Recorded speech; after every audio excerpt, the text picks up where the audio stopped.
how to disable or block Microsoft Family features. Right-click on the taskbar and select Task Manager from the menu. Now, if you see fewer options when you open your Task Manager, then click on More Details.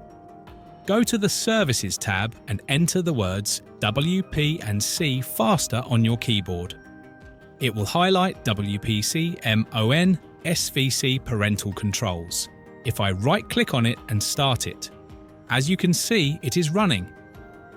Now to disable Microsoft Family features. First, I'm going to stop it. Now right-click on it and select Open Services. In the Services menu, look for Parental Controls. Once you found it, right-click on it and go to Properties. Here, change the Startup Type Automatic to Disabled. Now click on Apply and then click on OK. Now, if I try to run the Microsoft Family features, as you can see, the Microsoft Family features are not running and disabled permanently. I hope this video was helpful to you. Please like this video and don't forget to subscribe to our channel for more helpful tutorials. Thanks for watching.